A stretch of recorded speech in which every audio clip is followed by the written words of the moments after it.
Hey fight fans, welcome back to the Fight Book. This is the Indian accent guy, and today we have a lot of fight news to share with you. Many important fight updates from UFC 318 card, 5 new fight announcements in the UFC, Thomas Aspinall's next fight, Bilal Muhammad signed contract, and some massive news from the boxing world as well. So to keep this video short, we're gonna discuss every important news very briefly, and then we move on to the next one. So without wasting any time, let's start the video. First, let's talk about UFC 318 fight updates. Dustin Poirier had an interview with Ariel Helwani where he says that he believes that he made the right choice to retire after watching his final fight with Max Holloway back and doesn't think he did enough. He gets honest about his performance and retirement and says he was trying to protect himself and never really fought like that before. Dustin Poirier also talked about why he cleaned up Max Holloway in the final 10 seconds, and he says that he did not want it to go out like Justin Gaethje. Dana White also revealed that the last 10 seconds of the fight were the reason why he did not give them fight of the night bonus. Anyway, the good news is that Dustin Poirier's daughter gave him a BDE Best Dad Ever belt when he returned home from UFC 318, so finally he won a belt. Now, if we talk about Max Holloway, his former opponent Alexander Volkanovski wants to see Ilia Topuria versus Max Holloway 2 next. Volk says that Max beat Justin Gaethje and Dustin Poirier in back-to-back lightweight fights, and he thinks this streak is enough to get the title shot.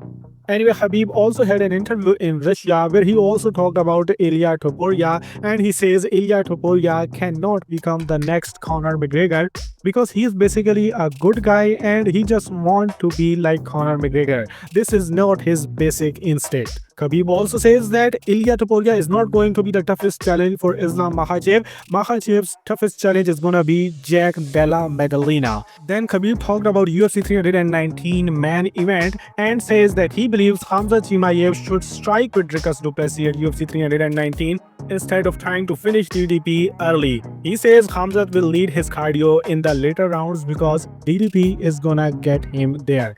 Isn't it surprising that every major MMA fighter is taking side of DDP and they are advising Khamzat Chimaev that how to beat Dricus du Plessis? Then lastly, Khabib says that you should not compare his legacy with Jon Jones' legacy because legacy is basically something that inspires children, and Jon Jones' career has a lot of achievements but it cannot be called a good legacy. Still, he says that Jones and Fedor are the MMA goats and he refused to put his name among these goats. And if we talk about the co-main event of UFC 318 card, Paulo Costa was also present in the Ariel Helwani show where he said he would like to return in October or November. He also gave detailed about what Khamzat Chimaev had DM'd his girlfriend. He says Chimaev DM'd his girlfriend a picture of Israel Adesanya humping him and said he likes black men. Then last news from UFC 318, Islam Dulatov, after his KO victory at UFC 318, is back to work on the catwalk. Now let's talk about officially announced UFC fights. Horace Finney is out of his fight against Azamat Bekoev at UFC Vegas 108 on August 2nd. ESPN website shows that replacing Finney is Yosri Belgari, a former Glory kickboxing fighter who has fought Poatan and Izzy both. But then it is reported that Bekoev won't fight Yosri Belgari on August 2nd because Yosri can't come to the US for the fight as he doesn't have a visa. So it is still unclear who is Azamat Bekoev fighting at UFC Vegas 108. Then there are 3 fights added on UFC Perth, Australia, September 27th card. First is a light heavyweight bout where Navajo Sterling will try to get his 3rd straight UFC win against Rodolfo Bellato. Bellato, who is coming off his acting against Paul Craig, is probably the last fight on Bellato's contract and he might get cut if he loses. Second fight is a bantamweight bout between 2 losers who are coming off their UFC debut loss. Colby Thicknessy will be fighting on his home soil against Josias Mustasa. Then the third one is a women's strawweight bout where number 14 ranked Loma Lokbumi will try to get her 5th straight UFC win against tough prospect Alexia Tainara, who is coming off her performance of the night debut win over Molly McCann. Then a middleweight bout is added on UFC Vancouver card October 18th, where Danny Barlow will be trying to get back into the win column against Jordan Santos, who is coming off his UFC debut loss. Then the last fight is added on UFC 321 Abu Dhabi card, and it is a flyweight bout between Azat Maksum versus Mitch Raposo. Maksum is currently riding a 2-fight losing streak into the UFC after winning his UFC debut, and Raposo is currently 0-2 in the UFC. Other than these official announcements, Tom Aspinall revealed that his next fight is officially agreed, and you can say this fight is almost signed, because Aspinall revealed that he usually signed the fight contract at the fight week, and normally it's just a verbal agreement where he always tells the UFC that he is agreed to fight that specific opponent, and he says that he has done it. His fight will probably be announced soon. Aspinall also revealed that his next opponent is not Alex Pereira, who nowadays is busy showing off his 240 plus pounds weight. Then Bilal Muhammad also says that he has got a fight news coming soon, so let's see who are their opponents. Then now there are some news outside of the UFC. First of all, Robelis Despagne, who was able to win 3 fights in one night, he has fractured both his hands and broke multiple toes. Now you know that Dana White was right not to make a one-night tournament for the BMF belt. Then there is former PFL middleweight champion Johnny Ablin, who called out for an immediate rematch with the new PFL champion Castello Van Steenis. But Steenis tells Ariel Helwani that the PFL would like him to fight the winner of Fabian Edwards versus Dalton Rosta next. Castello says he is also open to a rematch with Johnny Ablin next. And now lastly, some updates from the boxing world. First of all, the WBO has ordered Callum Smith to defend his interim light heavyweight title against David Morrell. The sanctioning body are allowing champion Dmitry Bivol to proceed with the trilogy against Artur Beterbiev. Both parties have 30 days to reach an agreement and avoid purse bids.